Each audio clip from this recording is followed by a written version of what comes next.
right. What's up, Hounds? This is the Transylvania Hellhounds back again for another podcast. This one is the underrated episode, not the X-rated, the underrated. This time Keith will keep his pants on. So here in band news, basically, everybody's still stuck with this lockdown, but starting next weekend, the Hounds are returning to their rehearsal schedule. So we will be writing and recording and doing everything that the Hounds do starting next week. So we're all pretty excited about that. The film Harvest of Horrors has been released by Fuzzy Monkey. You can purchase that off of their website. And Hellhounds have a song for the ending credits, If There Be Horns. And we are still a go for Shriek Show doing the title song, which we will begin to start recording again next weekend. So that's all good. But for now, we're going to talk about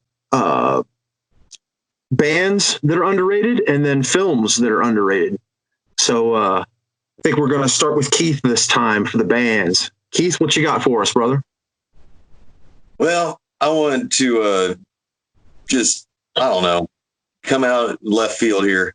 Now, this band, they have a little bit of course, well, they're West Coast Seattle. They have some of that grunge sound, but at the same time, they've got a clear road of rock, and their name is 11. And they've had several albums out over the years. They toured with Soundgarden and Alice in Chains, a lot of the Seattle bands, and it's almost like how Anvil is to a lot of metal. You know, they did the big shows, they had albums in the record store, all that, but when it came down to it, they just never really got that fan base. And so, and there was change ups, they had issues with drummers, stuff like that. But Eleni Johannes, I think is how you pronounce his name, guitarist and main vocals pretty much. And then Natasha Snyder, I think is her name, was on bass, and she also sang. And they're the primary two duo of the band. And I think it was their second album that Thunk, it's called Thunk. 11's second album, Thunk, I put it as their pinnacle. I think it's like their best album. Has some really good songs. Some stuff is really rocking. Some stuff is more acoustic. But no matter what, it's not yell on the mic grunge. It's not when a lot of people think of the Seattle movement, the flannels and just screaming into the mic. It's not. It really isn't, and it's not simple riffs either. It really does have good embodiment of rock, and some of the songs on Thunk just are really, really bigger than life. Now, they I think it was Jack Irons was their original drummer, and he didn't finish Thunk, so they had is Matt Cameron the drummer for Soundgarden? Mm-hmm. Hobbit? Sounds right, yeah. I think, yeah. Yeah, and he finished the last two songs on the album, and I think subsequently was actually on the next album and or toured with them. That's when Soundgarden was kind of in hiatus. And Jack Irons, I think, was the drummer before Chad Smith and the Red Hot Chili Peppers. And I also think that he did a stint with White Zombie before John Tempesta.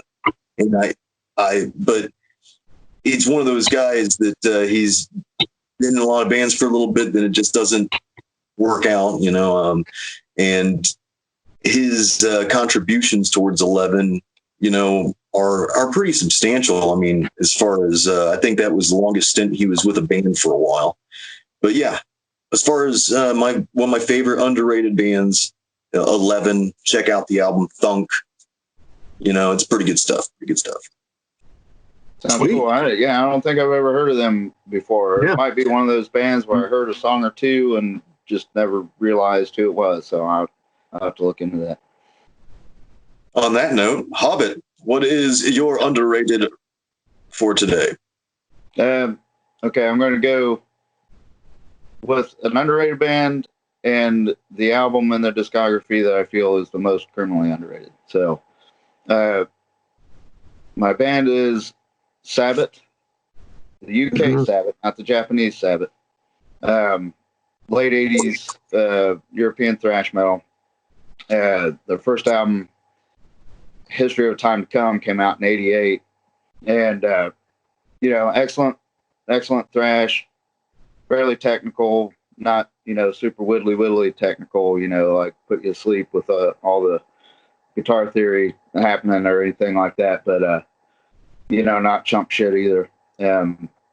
Great album, great lyrics. Vocals are definitely unique. And then I'll jump to the third album, which saw the departure of the singer and the bass player. They brought in a new vocalist who was a little more sing-songy, a little more Bruce Dickinson, a little less thrashy. And that one's called Morning Is Broken. And when it first came out, I didn't care that much for it. It was a little too different, especially vocally and lyrically. But it's not a bad album. Just didn't hold up to the first two. And the singer and bass player had left to form a band called Skyclad, which went on to make quite a few excellent albums, and in my opinion, possibly the birth of folk metal with that band and the album Wayward Sons of Mother Earth. But one of my all-time favorite albums, thrash, metal, anything, period, and absolutely my favorite album lyrically is this one here. Now, I'm not much of a vinyl head, but I used to go to record shows and shit to collect, Venom stuff. Generally, I was collecting anything I could get my hands on that was Venom that I didn't already have. But I picked up Dreamweaver, a reflection of our yesterdays at a record show. And the album, like I said, lyrically, easily my favorite lyrics on any album. And it's based on a book called The Way of Weird, spelled W-Y-R-D, which is basically about a Christian missionary who goes to a foreign country to try and convert the pagans to Christianity. But he encounters this sorcerer, and the sorcerer shows him their ways and, in effect, converts the Christian. Doesn't turn him away from Christianity, but shows him, hey, look, we don't want your preaching here. We don't want your religion. You think that you're doing something good by spreading your beliefs, but, here it's not wanted. Basically get the fuck out. This is what we think, deal with it. And again, musically, a little bit heavier, a little bit thicker guitar tone, still thrashy, real energetic. Lots of cool breakdowns where they mellow it out for a minute, bring it back up, raging. Technical, longer songs, generally speaking. I think the shortest song is the second one's like 3 minutes, but everything after that's 5.5 minutes plus, 8, 9, 10 minute tunes. And to this day, I can put it in anytime and fucking thrash out and love it. And unfortunately, if there's a band that I regret never having seen live, it's Sabbath, especially since they reunited. I forget how long ago now, 6, 7, 8 years ago. They reunited, did a U.S. tour, close as they came with Chicago. Just didn't have the money to make the trip, unfortunately.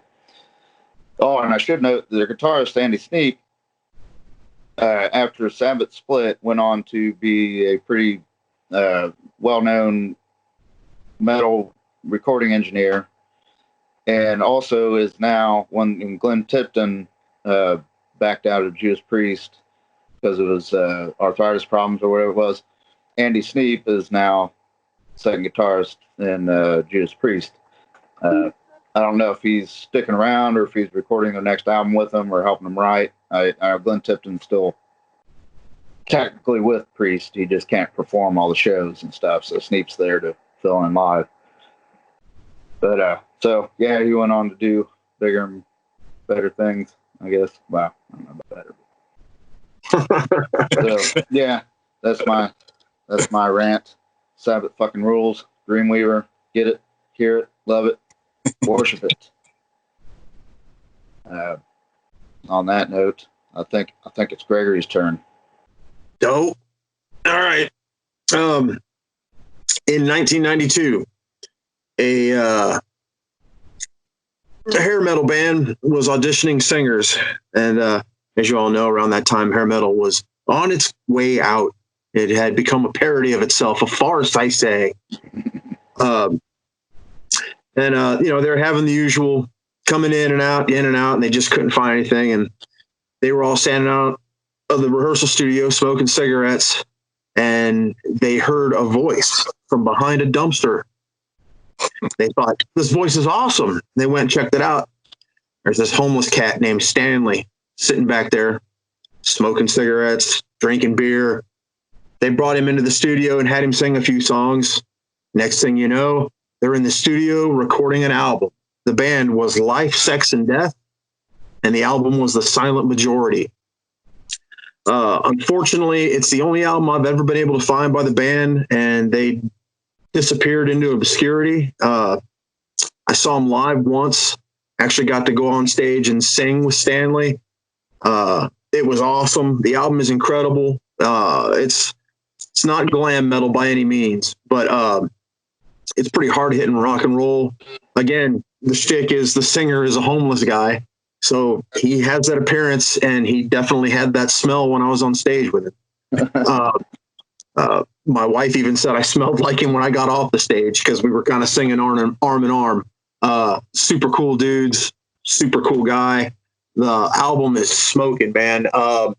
Used to cover a bunch of songs by them. I mean, with names like Big Black Bush, Wet Your Lips, Schools for Fools, Raise a Little Hell, Telephone Call to Jesus.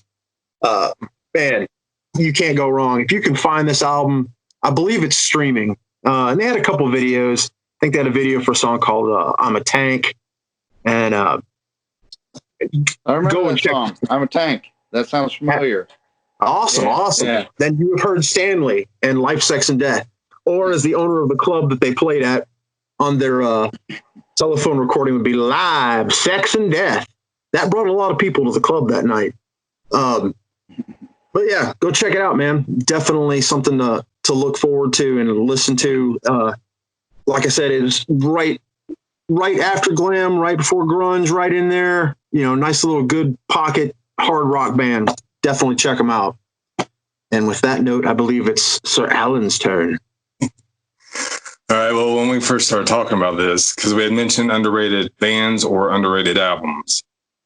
And so I got one of each. So I'm going to let you guys decide, since you guys both or all three of you kind of touched on an album that might be underrated by a particular band that might be underrated.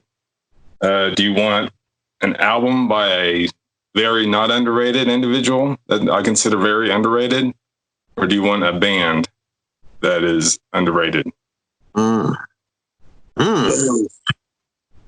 intrigued by the album by the well-known person that you feel is underrated.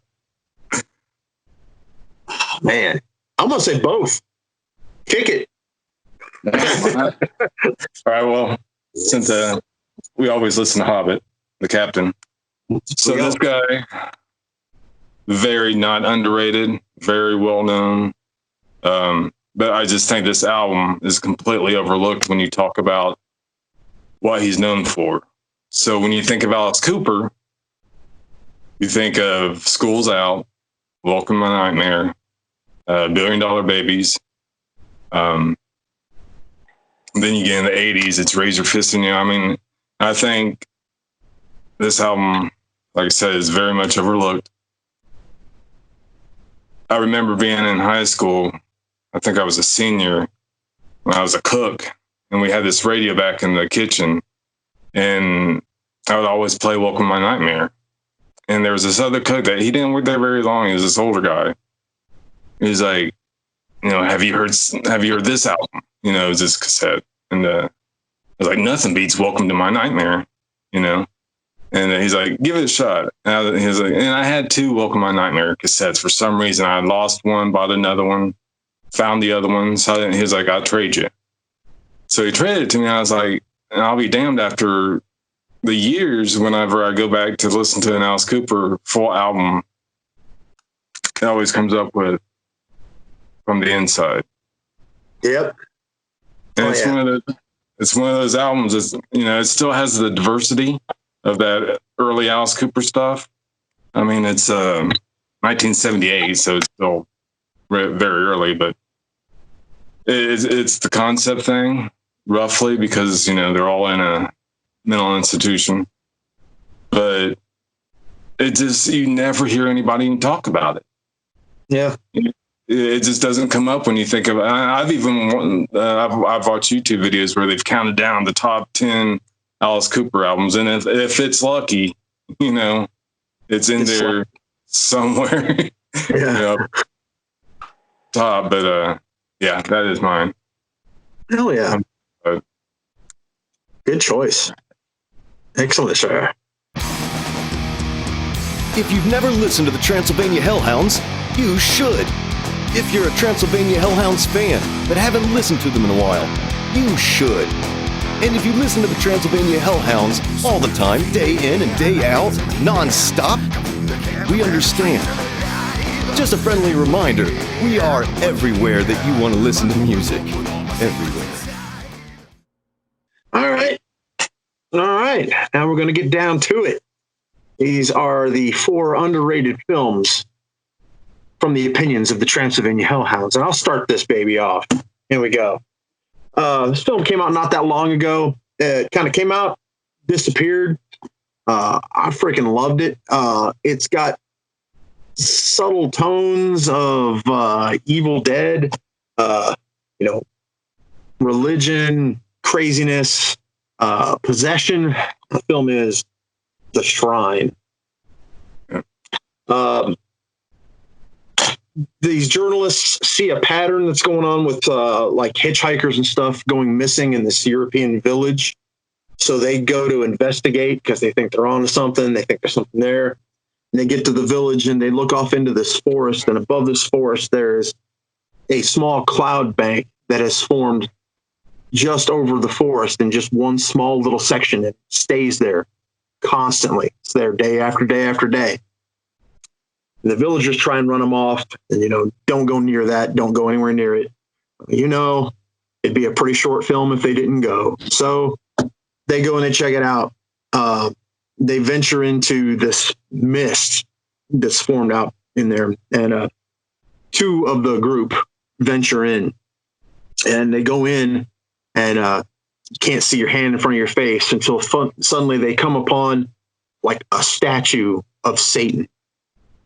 And it's off-putting, but, okay, it's kind of weird. And they walk around it, and then they look back up at the statue, and the statue's head has turned and followed them. So they freak out, and they run out of there.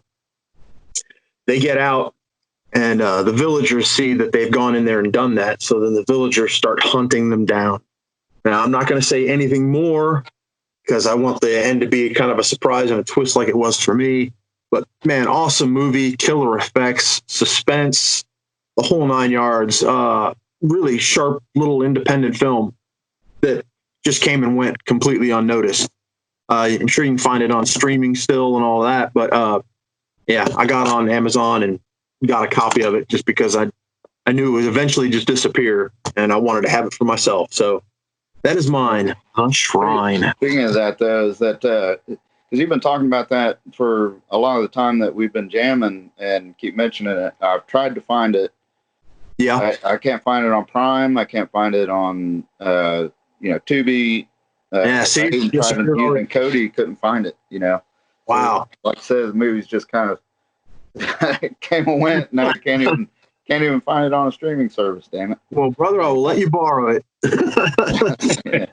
It's a killer flick, man. Definitely. If you can find it, check it out, or just get on Amazon and order it. I'm sure it's not that expensive. And even the back of the box, the ending will blow you away. Good stuff. All right. I'm going to knock it back to Alan. Well, so I I was originally going to. I was talking to you guys about this earlier in the week. I was originally going to pick Exorcist 3 for my underrated film, but I really do think if this would have been done like 10 years ago, that would have been right in there. But I think recently it's kind of gotten its recognition back. You know, it just because even at the time, you know, it kind of came and went.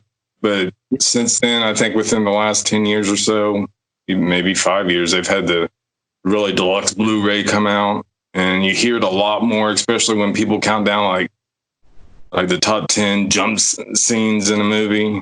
It's got the granddaddy of jump scenes in it. Yeah. Great. But to move away from it, if I'm not going to pick Exorcist 3, then the only natural progression after that would be Exorcist 2, The Heretic.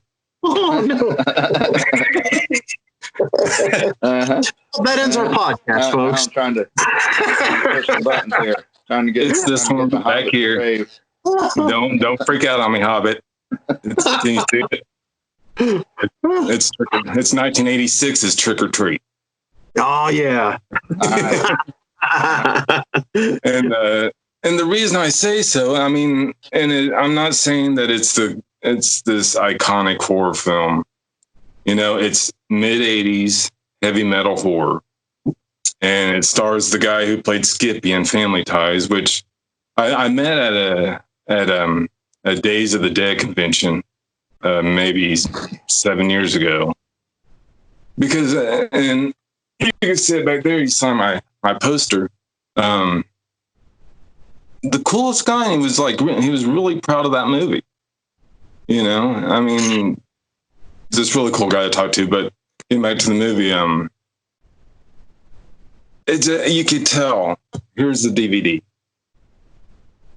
It never had a Blu-ray release, maybe overseas. Huh. This thing is the most misleading cover art you'll ever see in a freaking DVD. I mean, looks like Ozzy Osbourne. It is Ozzy Osbourne. And it's Gene Simmons. And they both have like small parts in the film. Yeah, and Ozzy's probably in it, maybe 3 minutes.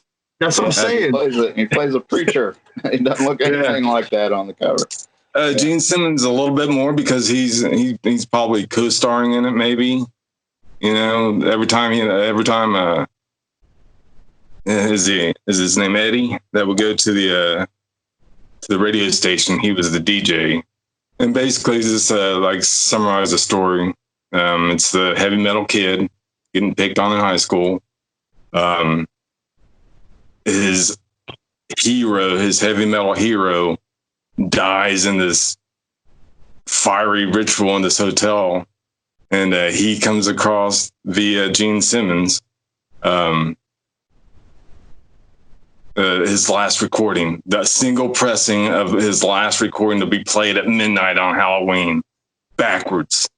It's just like and it brings back the evil spirit, and now, you know, got to figure out how to stop him. But and by no means is it a top-rated horror film. It just one that it's to go along with that era of heavy metal horror movies.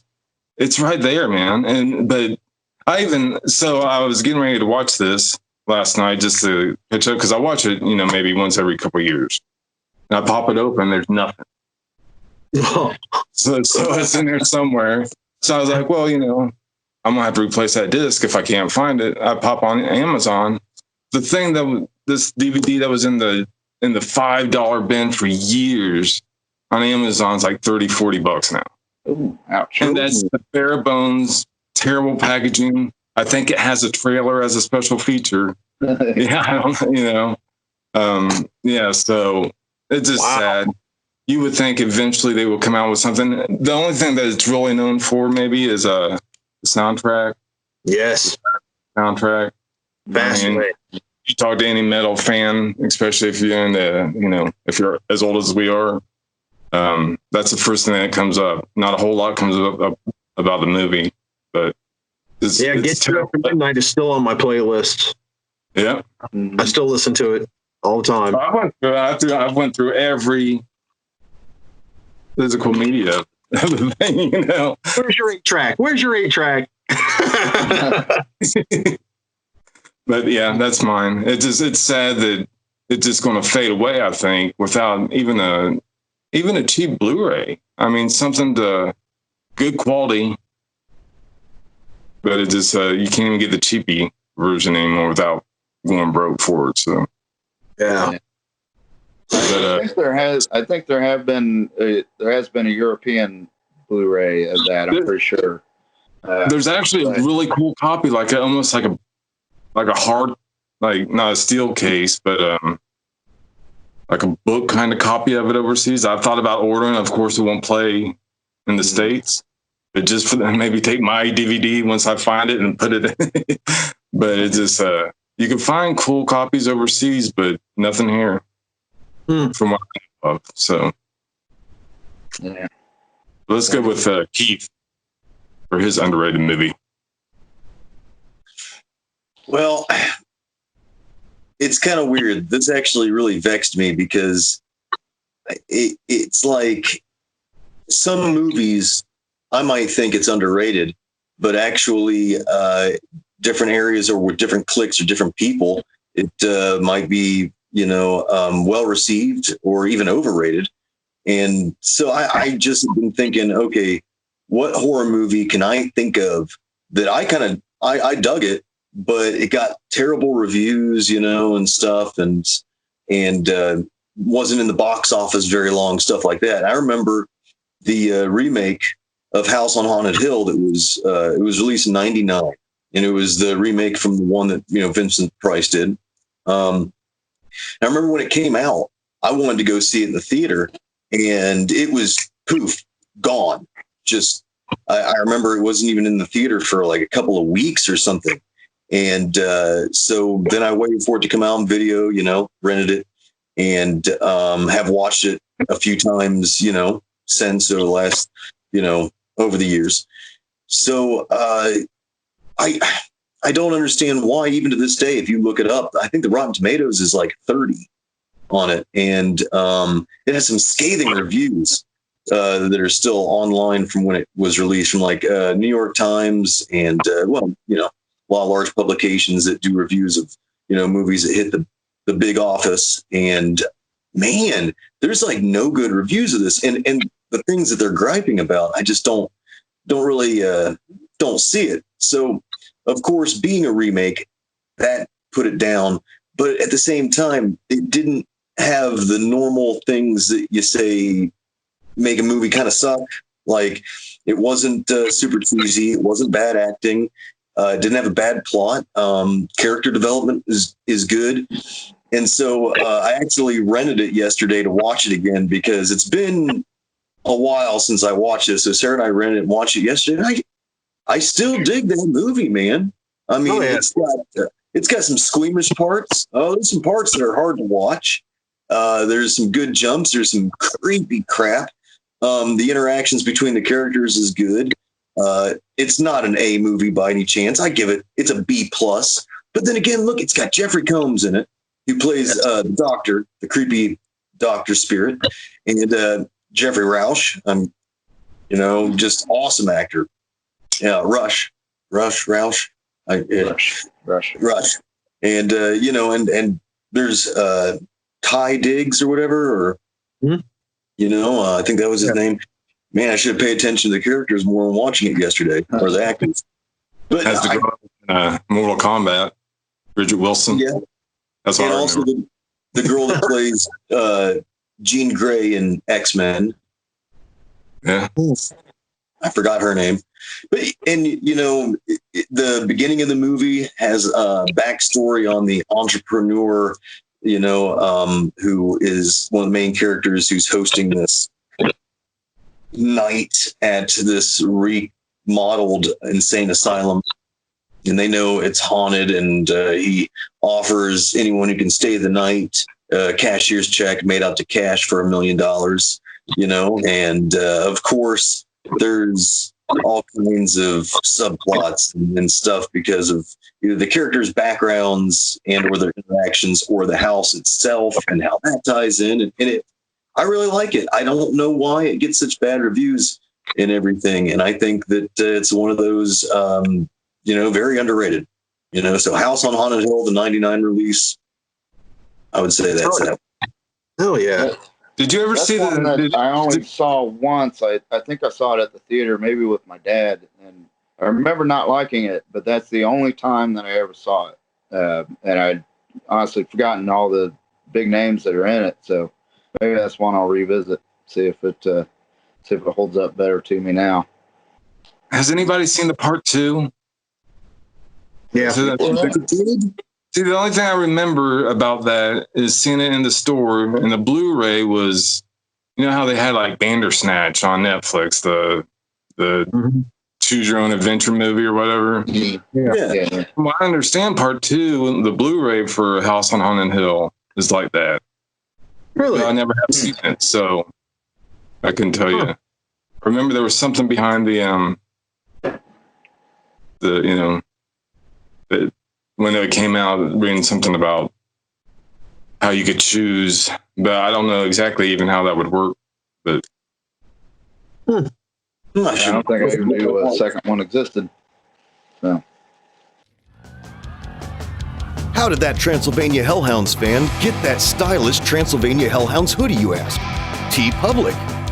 And what about that other Transylvania Hellhounds fan and that rockin' Transylvania Hellhounds t-shirt, you ask? TeePublic. Cell phone cases? TeePublic. Stickers? TeePublic. Banners? TeePublic. Pillows? TeePublic. That's right. Go to teepublic.com and search for the Transylvania Hellhounds. We have a store there. Yeah, it's that easy. Yeah. Oh, yeah. I think all we got left is the Hobinator. Yes. All right. My choice for this is one that is super like shoestring budget movie, but one of those movies where I think, kind of like the original Chainsaw Massacre, the low budget nature of it works in its favor and makes it feel a little more real. That and like the interactions with characters and all that feel genuine, I guess. And that is Toad Road. And Toad Road, there is a real place in Pennsylvania. It's with an urban legend around it. It's on private property, and even when they're filming there, you can see the signs on the trees saying no trespassing and shit like that. But the urban legend is basically there's this huge woods where there's this little metal gate, and supposedly if you go through this gate and you're there at night, like there are no other physical gates, but there are supposedly 6 more gates that you can only see at night, and there's supposed to be the 7 gates to hell. And as you pass through each gate, different things start to happen to you.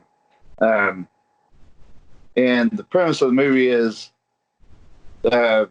this girl who was, clean, goody girl, moves to go to school, meets up with these group of friends that like to drink and party and do drugs and get crazy, and she gets pulled into their drug use and stuff like that, and starts to get a little too into the drugs, and starts thinking that kind of a she's figuring out the secrets of the universe kind of thing going on, and her boyfriend tells her about Toad Road and just a little bit about the legend, how supposedly 7 gates to hell. And so she gets the idea. She wants to go there and drop acid and go through the 7 gates. And in her studies finds that supposedly nobody's ever gotten past the 5th gate. And so I'm trying to describe without giving away too much, but I think I can say this without it being a spoiler. So the first half setting up the drug use and what leads her to want to go to Toad Road. Then when they get to Toad Road, she drops some liquid acid and doses her boyfriend without him realizing it. And then when night falls, they're walking through the woods, and as they're going on this walk through the woods, she's explaining what is supposed to happen as you hit each gate. The fifth gate, the one that nobody's been past, being where time starts to warp, and you can lose track of yourself, where you are, time, whatever, if you don't keep moving forward. And that's why nobody's made it to the sixth gate or the seventh, right? Things get wonky. Dude wakes up months later thinking it's only been a day, and the girl is missing. And much of the second half of the movie is trying to figure out what happened during their trip on Toad Road. And I should note, too, the main actress, Sarah Ann Jones, who was easily the most talented of all the actors in the movie, and none of them were known, but she's actually quite good, and it would have been awesome to see where she could have gone, what she could have done, had she not, unfortunately, died of a drug overdose very shortly after the movie premiered. I think she was only like 24 years old, and so that's unfortunate. But first time I watched this movie, like, I can't think of a time where I've ever been scared by a movie. I mean, it's a movie. It's fake. I don't understand people getting freaked out watching a movie. It doesn't make sense to me. A jump scare that makes you go, whatever. But not actually being afraid watching a movie. Now, this movie didn't make me afraid. I think a good word would be, when it was over, I was almost kind of haunted by it. Like, I could not stop thinking about it. And the very next night, I went to work that night at the theater, and I was thinking about this movie the whole time, like replaying it in my head and what happened, and just thinking about it, and then watched it again the next night. And it's definitely one of those movies that you'll notice more every time you watch it. And every time you see it, it makes a little more sense. And in some ways, it gets even more mysterious, too. And so it's a movie that'll get under your skin, leave you thinking about what you just saw. And even after seeing it 6, 7, 8 times now, I enjoyed every time. I noticed something different. I come out of it with slightly different thoughts about it each time. And just extremely well done. Definitely deserves more attention. It was super under the radar. I don't even know. I think it was on one of the streaming sites there for a little while, and then it disappeared, and I had to end up buying it on Blu-ray, which is definitely worth it. It's got a commentary track, and I don't think it had any making out of shit, but definitely worth purchasing.